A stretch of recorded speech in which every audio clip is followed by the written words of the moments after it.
Olá, conectados e conectadas, estamos aqui em mais um Conexão Márcia Rocha, novamente trazendo para vocês tudo sobre aromaterapia. Estamos aqui com a Priscila Alberti, que é química e aromaterapeuta.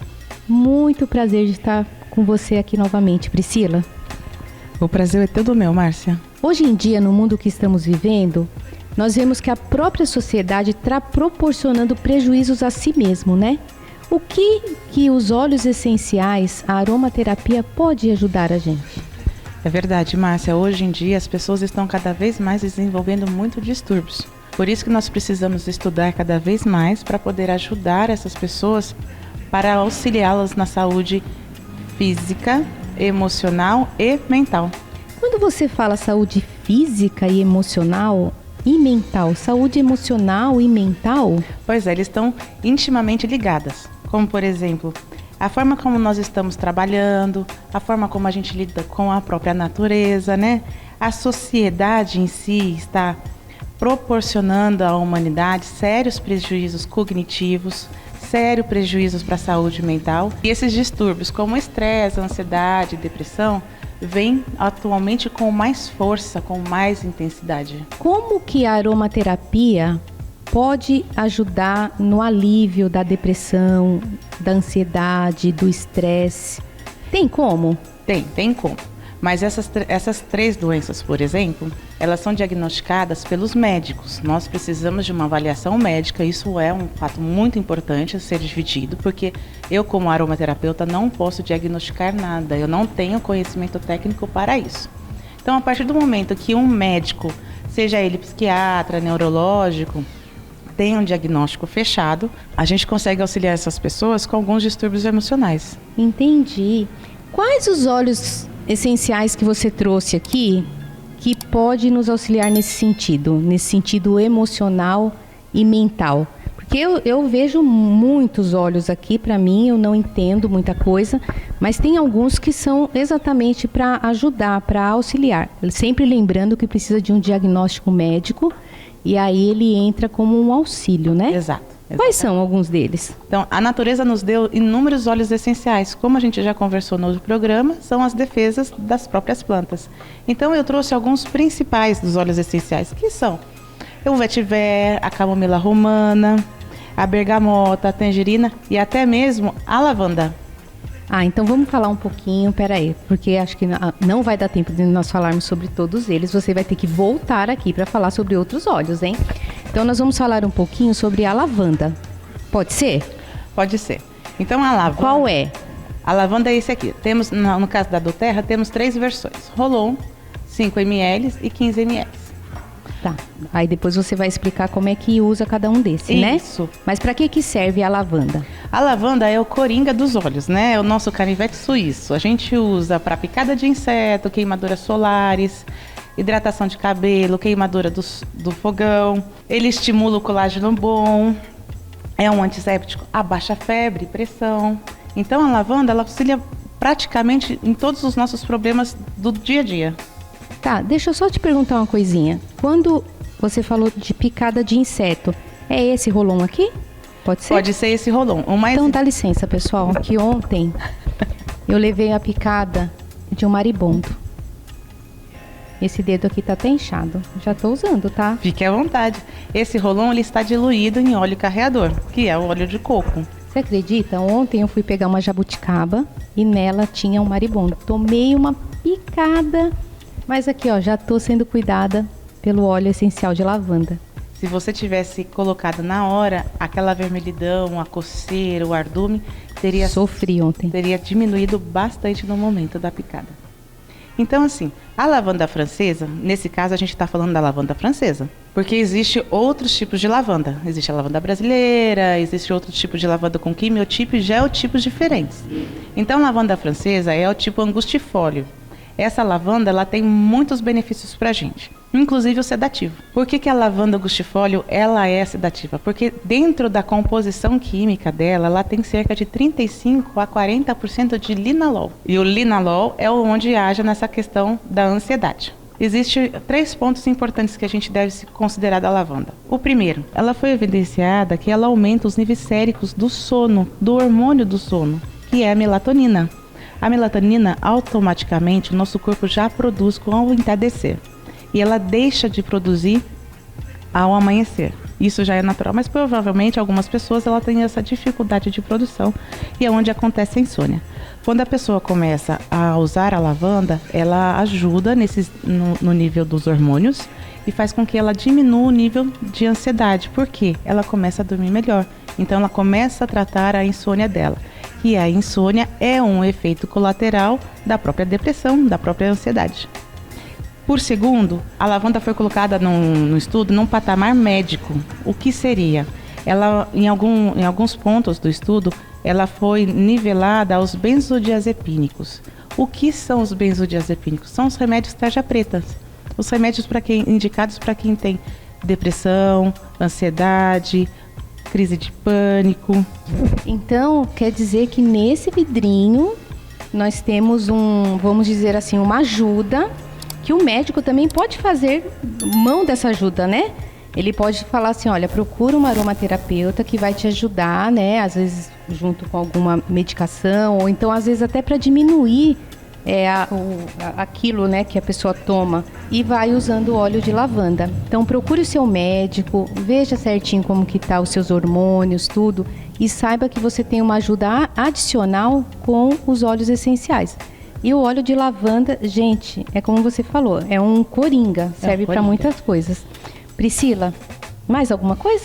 E ela pode ainda aumentar nossa tolerância à ansiedade, isso é um fato muito importante. E quem não sofre de ansiedade hoje em dia, não é verdade? Se alguém tiver dúvidas sobre óleos essenciais, para que serve e até mesmo para adquirir, passa o seu telefone, a sua rede social para que a pessoa possa te encontrar.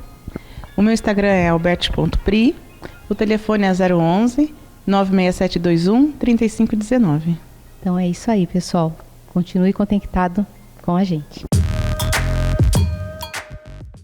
E atendendo a pedidos, quem nós temos aqui novamente? Geisa Santucci, a nossa paisagista preferida. Muito obrigada, Geisa, por estar aqui novamente. Muito bom. É o seguinte, mandaram perguntas. Assim é que eu gosto, vocês interagindo com a gente. Olha só, Geisa, falaram sobre suculentas, eu já te bati um fio, como dizem por aí, falar, traz suculenta. Porque o pessoal fala assim, é fácil cuidar de suculenta. Elas até parecem, olhando essas carinhas ingênuas, elas parecem fáceis de se cuidar. Mas não é, gente, pelo menos na minha mão, morre tudo. E, enfim, o que você trouxe pra gente aí sobre suculenta para acabar com isso, da gente ficar com medo de cultivar essas coisas lindas? Bom, em primeiro lugar, estou amando estar aqui de novo. Muito obrigada pelas perguntas. As suculentas realmente são plantas que todo mundo ama e realmente não sabe cuidar, Márcia. Mas é o seguinte, primeira coisa, elas são chamadas suculentas porque pode ver que elas têm as folhinhas gordinhas. Então, essas folhinhas, elas retêm água. Então, elas são suficientes para as águas, entendeu? Ó, caiu uma aqui, ó. A gente pode até abrir aqui, né? É. E ela tem até um líquidozinho. Sim, água, sim, né? é água. É a água que ela guarda aqui, ó, que ela é... Então, ela é meio autossuficiente, assim como a orquídea, sabe? Então, ela se mantém bem por muito tempo. O que acontece? Todo mundo acha que planta precisa de água como nós. E as plantas, cada um tipo, ela precisa de uma determinada quantidade de água e numa certa frequência individual. Então, as suculentas, elas têm uma reserva de água, portanto, você não precisa molhar as suculentas todo dia e bastante, tá? Então, o segredo da suculenta é ela ficar numa janela que pega sol, ou num armário, ou em qualquer lugar que ela pegue bastante luminosidade. Pode ser quentinho, pode ser... E você não pode molhar ela muito porque ela já tem reserva de água. Eu trouxe aqui pra gente, a gente vai no supermercado, vai num garden e compra aquelas caixas bonitas, várias espécies, você pode colecionar. E aí você tem em casa uma xícara, aquele jogo que já acabou, só tem uma ou duas. Aquela taça que você tinha em casa, que usou lá para um evento, ficou lá sobrando, esquecida, ninguém olha. Outra xícara que acabou, que não tem mais nenhuma no jogo. Essa é uma peça também que tá lá guardada, escondida, eu trouxe. Esse é aquele negócio de bala que a gente compra bala uma vez só e depois que fica sem bala a gente nunca mais compra. A gente fica lá guardado. Fica lá, guardado. Então eu posso até começar com ela. Olha que bonita. É uma peça rasa. A gente vai pegar aqui uma... Essa aqui, por exemplo. Não, essa aqui. Olha que bonito que vai ficar, gente. E fácil de tirar do vaso, fácil. né? Você vê que ela tá sequinha, ó. Tá? Então você vai aqui limitar. Ela não precisa também de muita terra. Aquele mesmo substrato que você... da semana passada, que você usou para as orquídeas, ó. Você pode completar aqui. E para decorar, eu trouxe essas pedrinhas. Gente, olha isso aqui. Olha que charme. Muito fácil. Em 10 minutos você faz um vaso. Muito. Isso aqui, olha, e você tá cuidando do teu bem-estar. Isso aqui, enquanto você tá fazendo isso, você só tá pensando coisas boas, né? Que é importante. Good vibes. Ô, Geisa, mas me fala uma coisa, igual você falou assim, ela não precisa muito de água, mas tem assim uma regra ou depende de onde ela fica?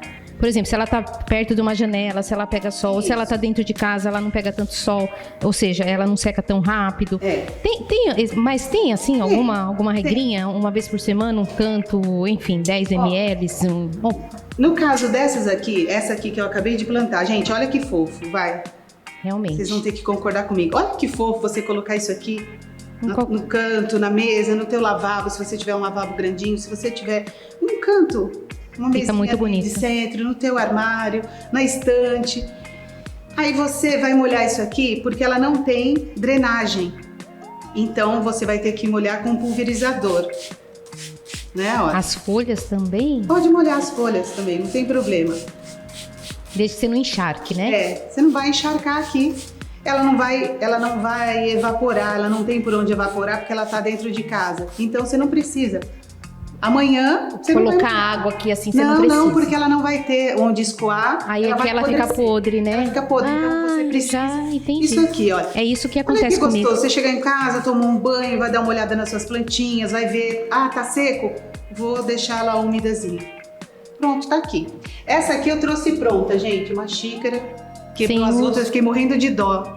Olha aqui. Até pra você presentear também, né? Pra você presentear. Gente, eu sempre falo isso. Eu não vou na casa de ninguém sem uma plantinha.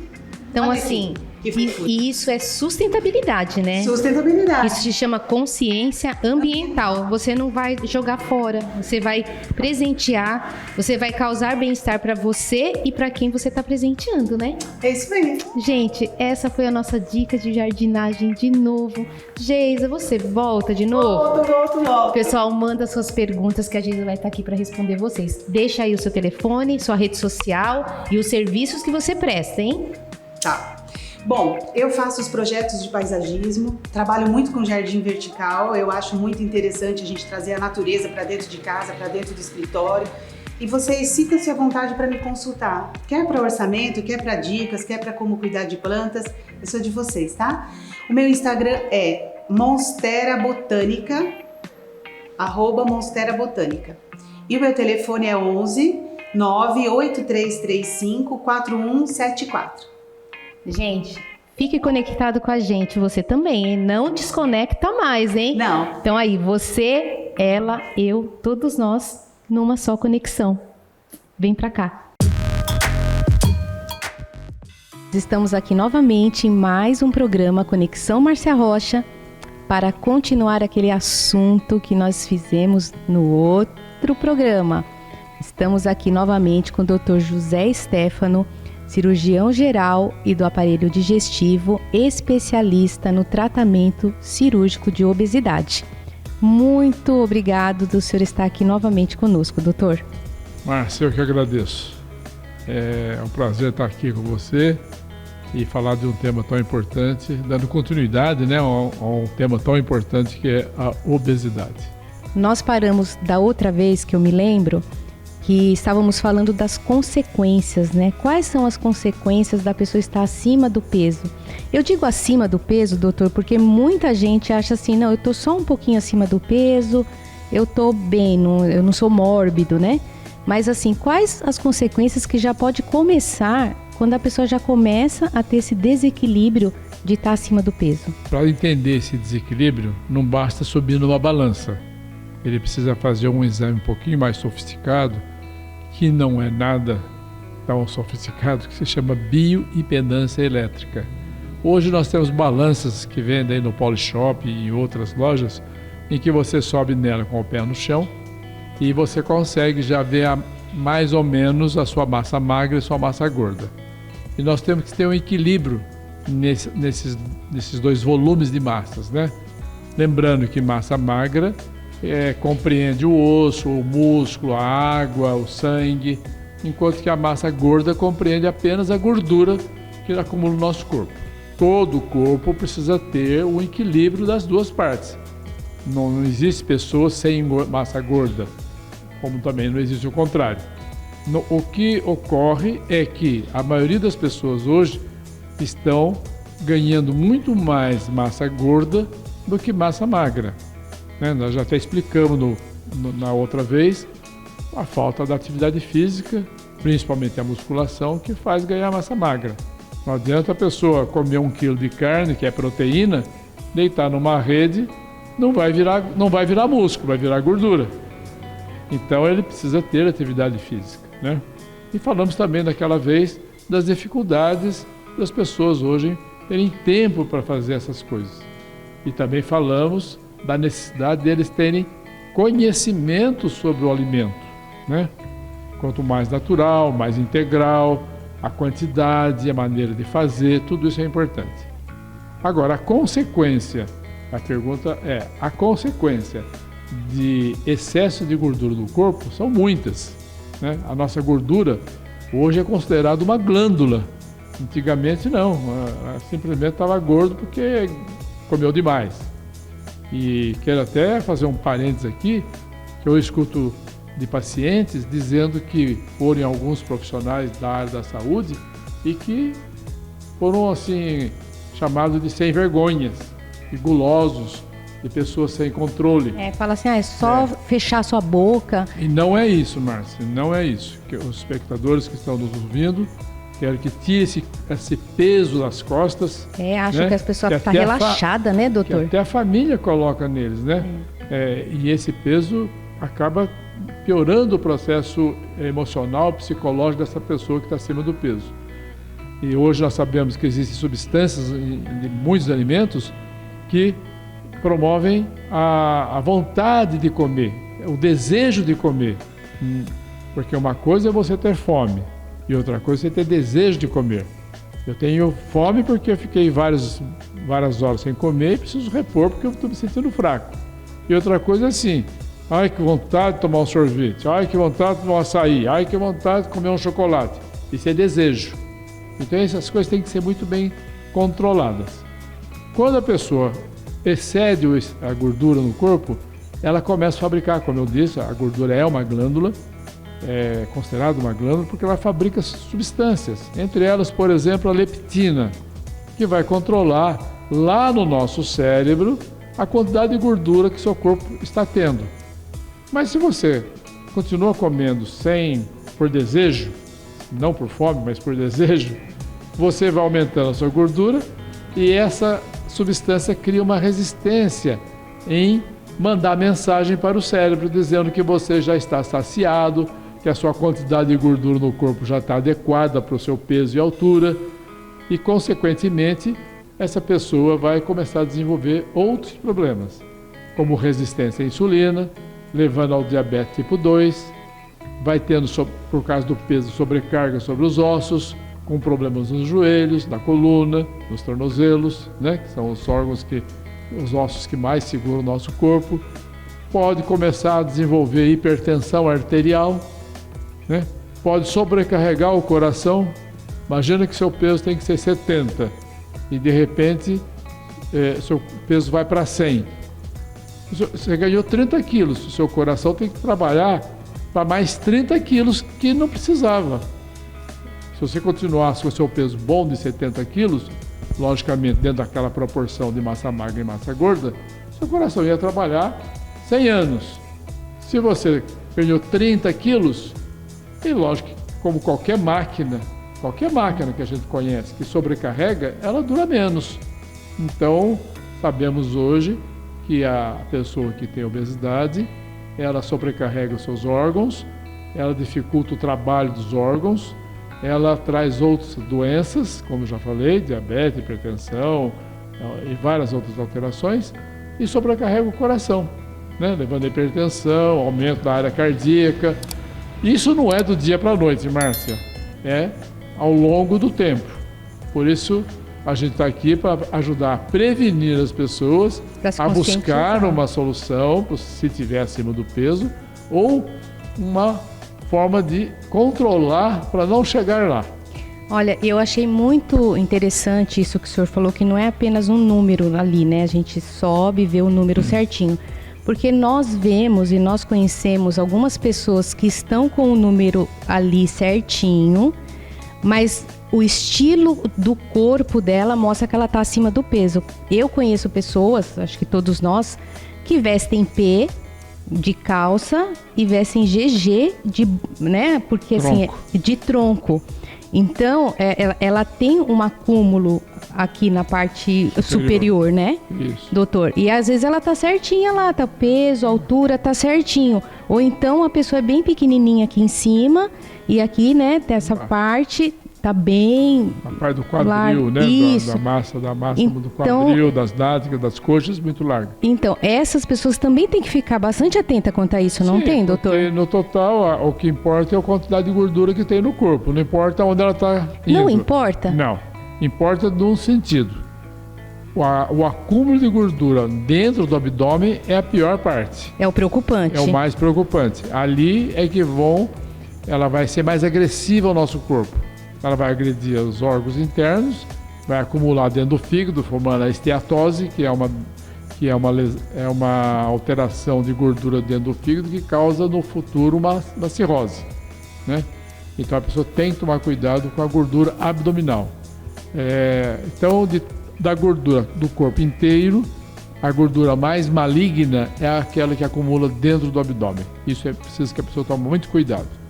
Nesse sentido, eu quero falar o seguinte: existe uma regrinha que não é tão absoluta assim, mas as mulheres não podem passar de 84 de cintura abdominal, numa fita passando ao nível do umbigo, né, ao redor do umbigo, e o homem não deve passar de 106, no máximo 108 ao redor do umbigo. Claro, se é uma pessoa com 1,80 m, que tem uma estrutura óssea grande, ele não vai obedecer essa regra, né? Ele tem que fazer outros exames para entender que essa medida não serve para ele.